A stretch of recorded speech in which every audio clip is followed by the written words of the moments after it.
माननीय विधायक श्री ज्ञानेंद्र सिंह जी, माननीय विधायक श्री जयमंगल कनौजिया जी,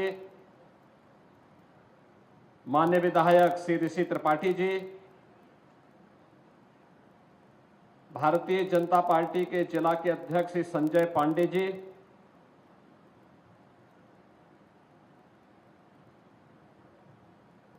शांति फाउंडेशन के अध्यक्ष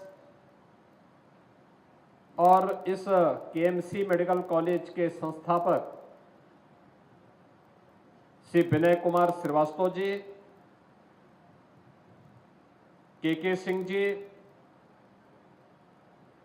उत्तर प्रदेश शासन के चिकित्सा शिक्षा एवं स्वास्थ्य एवं परिवार कल्याण विभाग के प्रमुख सचिव श्री पार्थ सारथी सेन शर्मा जी, पूर्व विधायक श्री बजरंग बहादुर सिंह जी, शांति फाउंडेशन के सभी पदाधिकारीगण, केएमसी मेडिकल कॉलेज के सभी यहां के चिकित्सक, शिक्षक और शांति फाउंडेशन से जुड़े हुए विभिन्न संस्थाओं से जुड़े हुए उनके पदाधिकारी, छात्र छात्राएं और उपस्थित बहनों और भाइयों, आज का दिन महाराजगंज जनपद के लिए अत्यंत महत्वपूर्ण दिन है।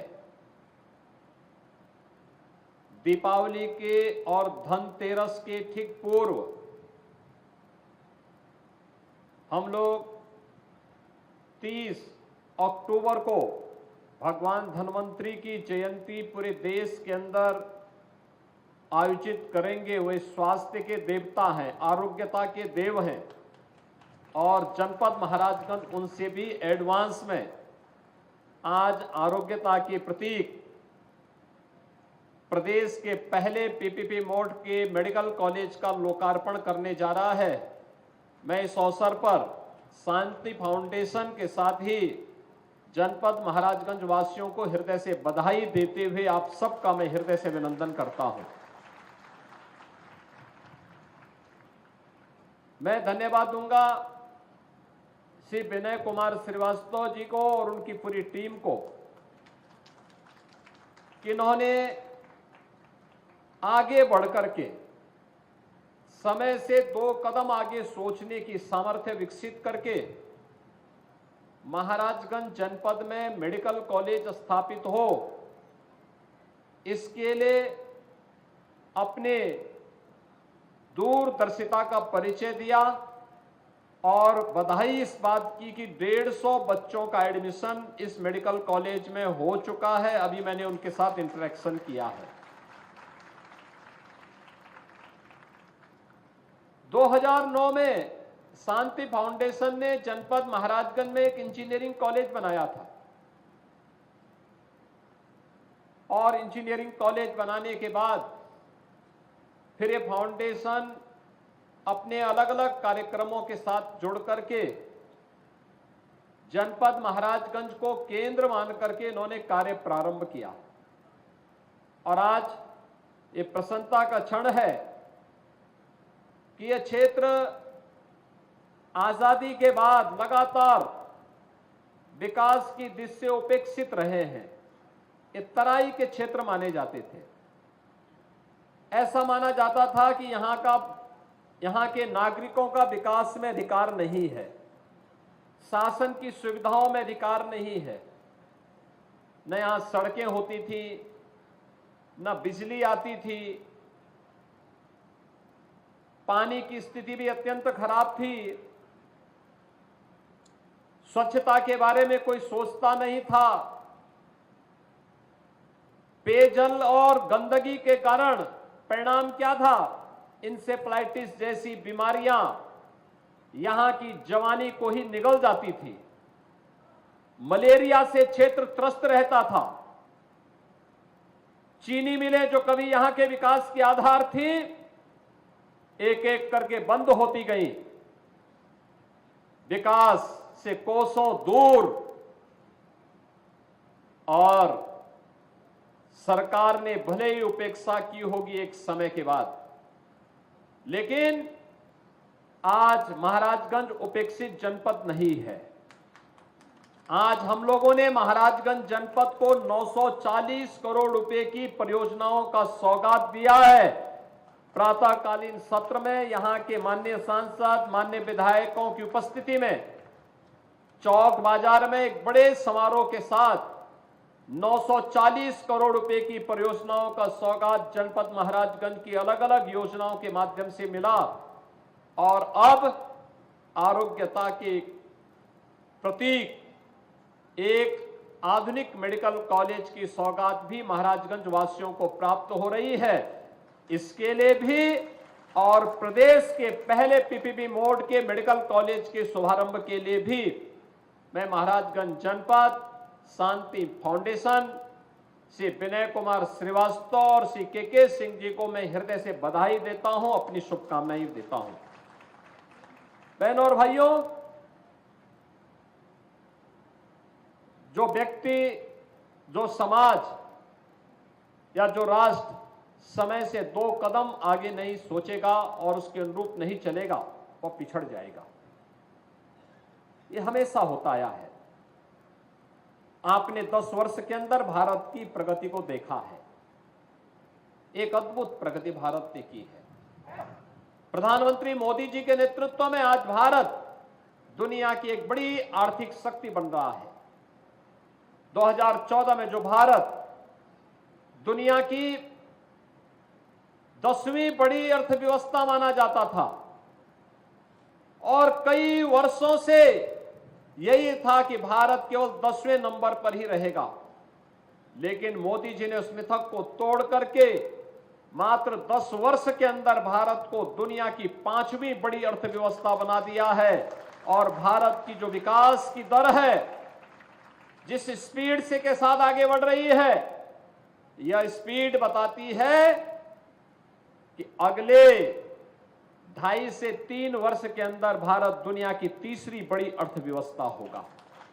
तीसरी बड़ी अर्थव्यवस्था का मतलब हर व्यक्ति की इनकम में वृद्धि, हर नागरिक के चेहरे पर खुशहाली, हर एक जगह विकास की आवश्यकता के अनुरूप जन सुविधाओं का विकास,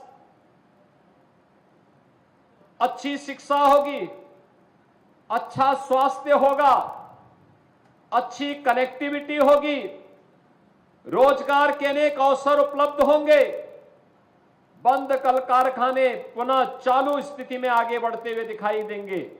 और इस स्थिति के लिए आज मानसिक रूप से हमें तैयार होने की आवश्यकता है। 2017 में जब आप सबके आशीर्वाद से मोदी जी के आह्वान पर उत्तर प्रदेश में डबल इंजन की सरकार बनी थी, तब हमारे सामने चैलेंज था, क्या होगा उत्तर प्रदेश का, कैसे चलाएंगे, क्योंकि तब प्रदेश के पास वेतन देने के लिए भी पैसे नहीं थे। लेकिन इस दौरान डबल इंजन की सरकार ने प्रदेश के जवानों, किसानों, महिलाओं, इन सब की सहभागिता के साथ, टीम वर्क के साथ जो कार्य किया, आज उसका परिणाम आपके सामने है। इंसेफ्लाइटिस की बीमारी पूर्वी उत्तर प्रदेश के लिए सदैव के लिए समाप्त हो गई है। अब इंसेफ्लाइटिस से कोई मासूम असमय दम नहीं तोड़ता। गोरखपुर में एम्स स्थापित हो गया है। कुशीनगर में मेडिकल कॉलेज की स्थापना और पहला सत्र उसमें भी एडमिशन का इस वर्ष प्रारंभ हुआ है। देवरिया में मेडिकल कॉलेज चालू हो गया है। बस्ती में मेडिकल कॉलेज पहले ही प्रारंभ हो गया है। सिद्धार्थनगर में मेडिकल कॉलेज प्रारंभ हो चुका है। गोंडा में मेडिकल कॉलेज प्रारंभ हो गया है। बहराइच में मेडिकल कॉलेज का शुभारंभ हो गया है। सुल्तानपुर में मेडिकल कॉलेज, अंबेडकर नगर में मेडिकल कॉलेज, अयोध्या में मेडिकल कॉलेज, प्रतापगढ़ में मेडिकल कॉलेज, यानी ये सभी जनपदों में आज एक एक मेडिकल कॉलेज है। पहले पूर्वी उत्तर प्रदेश में अकेले ब्याड़ी मेडिकल कॉलेज हुआ करता था और वह ब्याड़ी मेडिकल कॉलेज भी आधा बीमार हुआ करता था। आज ब्याड़ी मेडिकल कॉलेज अपनी बेहतरीन स्वास्थ्य सुविधा के लिए गोरखपुर एम्स के साथ मुकाबला कर रहा है। स्वस्थ प्रतिस्पर्धा को कौन अच्छी सेवा दे सकता है, ये एक स्वस्थ प्रतिस्पर्धा प्रारंभ हुई है। पिछले 7 वर्ष के अंदर जिस उत्तर प्रदेश में केवल 18 मेडिकल कॉलेज थे, आज उस उत्तर प्रदेश में 64 जनपद ऐसे हैं जहां एक एक मेडिकल कॉलेज बन चुके हैं और अभी आने वाले समय में हम लोग इस संख्या को और बढ़ाने जा रहे हैं। बाकी जो 6-7 जनपद बचे रहेंगे, इन जनपदों के लिए भी एक नई पॉलिसी लेकर के वहां पर भी एक मेडिकल कॉलेज की स्थापना के लिए सरकार कदम बढ़ाएगी। 1 डिस्ट्रिक्ट 1 मेडिकल कॉलेज के क्रम को उत्तर प्रदेश पूरा करेगा, हर व्यक्ति को बेहतर सुविधा उपलब्ध करवाएगा। आज ये कोई संकट नहीं है।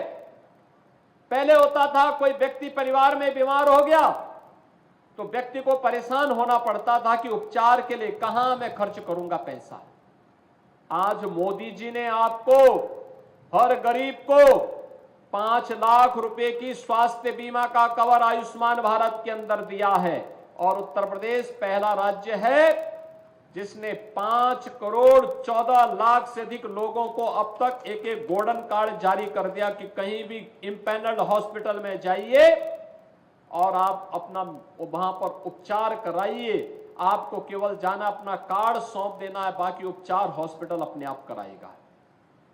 बहनों और भाइयों, आज उत्तर प्रदेश के अंदर 64 जनपदों में मेडिकल कॉलेज की स्थापना हो चुकी है।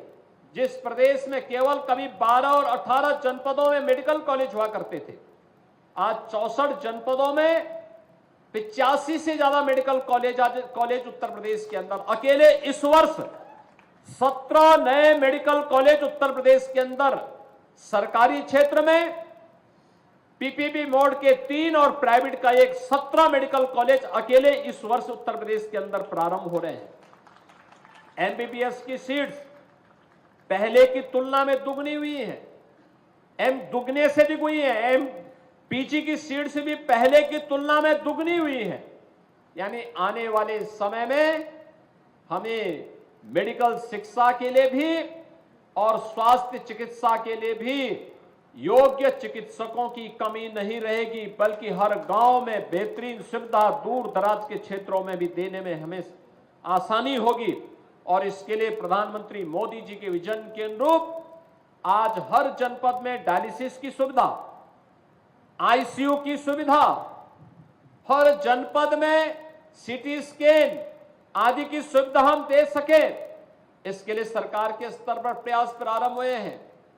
नर्सिंग की पढ़ाई भी बेटियां अपने जनपद में ले सके, इसकी तैयारी भी हो रही। इसके लिए भी नर्सिंग कॉलेजेस खोले जा रहे हैं, पैरामेडिकल के कॉलेजेस खोले जा रहे हैं।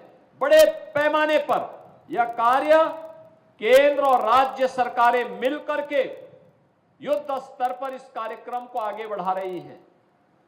आज के इस अवसर पर जब यहां पर ये सभी कार्यक्रम आगे चल रहे हैं, स्वाभाविक रूप से इस वर्ष हम लोगों ने 3 पीपीपी मोड पर नए मेडिकल कॉलेज आगे बढ़ाए हैं और 13 गवर्नमेंट मेडिकल कॉलेजेस में हम लोगों ने एडमिशन की प्रक्रिया के साथ उन्हें जोड़ा है। स्वाभाविक रूप से स्वास्थ्य के क्षेत्र में यह आमूलचूल परिवर्तन का एक उदाहरण है। उन दूर दराज के जनपदों में भी स्वास्थ्य की सुविधाएं मिल रही हैं जहां पहले कभी नहीं मिलता था। आज तो उत्तर प्रदेश के पास अपनी मेडिकल यूनिवर्सिटी है। सरदेव अटल बिहारी वाजपेयी जी के नाम पर अटल बिहारी वाजपेयी मेडिकल यूनिवर्सिटी, जो मेडिकल के सभी कॉलेजेस को अपने साथ एफिलिएशन देता है। आयुष विश्वविद्यालय है, जो आयुष से जुड़े हुए, चाहे वो आयुर्वेद हो, होम्योपैथ हो, यूनानी हो, इनसे जुड़े हुए कॉलेजेस को अपने एफिलिएशन देने के साथ ही उत्तम शिक्षा इस फील्ड की दी जा सके, आयुष विभाग की दी जा सके, इसके लिए भी वह कार्य कर रहा है। प्रदेश के अंदर टेक्निकल यूनिवर्सिटीज भी हैं, लॉ यूनिवर्सिटीज भी हैं।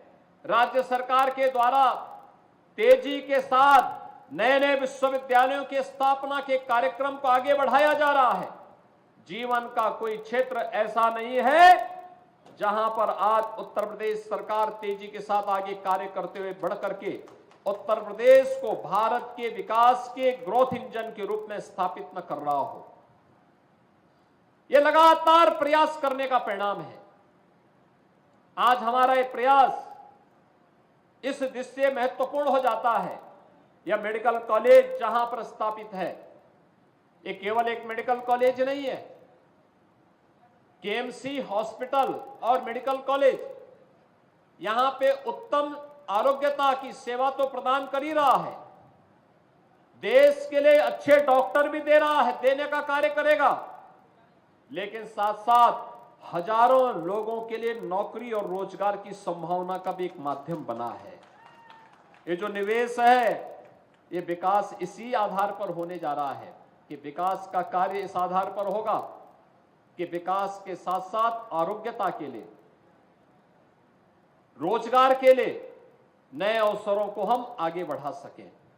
यहां पर अभी संस्थापक केएमसी मेडिकल कॉलेज इस बात को कह रहे थे, कनेक्टिविटी के लिए हमारा प्रयास होगा कि जो मेडिकल कॉलेजेज या जिनके पास इस प्रकार की व्यवस्था है, वहां पर हम अच्छी कनेक्टिविटी दें, आवागमन आसान हो सके, और इसके लिए सरकार इसमें पूरा मदद करेगी। इसके साथ ही पीपीपी मोड पर ये मेडिकल कॉलेज चला है, अच्छा है, आपके पास अच्छे यहां पे फैकल्टी आपने तैनात करने की कार्रवाई को आगे बढ़ाया है। अच्छे चिकित्सक यहां पे कोरोना कालखंड में भी काम कर रहे थे और आज भी उनकी सेवाएं निरंतर यहां पे प्राप्त हो रही हैं। मुझे बताया गया यहां पे ओपीडी अच्छी है और आईपीडी भी केएमसी में अच्छी चल रही है। मैं विश्वास के साथ कह सकता हूं कि आयुष्मान भारत में हम लोगों ने जो एक व्यवस्था बनाई है, उस व्यवस्था के अंतर्गत आप आवेदन करें, हम आयुष्मान भारत की सुविधा के साथ इस प्रकार के हॉस्पिटल को जोड़ करके अधिक से अधिक लोगों को इस सुविधा के साथ जोड़ने का कार्य करेंगे, जिससे अधिक से अधिक आम जनमानस इन सेवाओं का लाभ ले सकें। जो पेशेंट अगर ट्रॉमा की फैसिलिटी कहीं उपलब्ध होती है तो वहां पे पेशेंट को भेजने में, वहां पर उन्हें ले जाने में कोई दिक्कत नहीं होनी चाहिए, कोई समस्या नहीं होनी चाहिए। और अब तो इस फील्ड में बहुत सारे रिफॉर्म होने जा रहे हैं।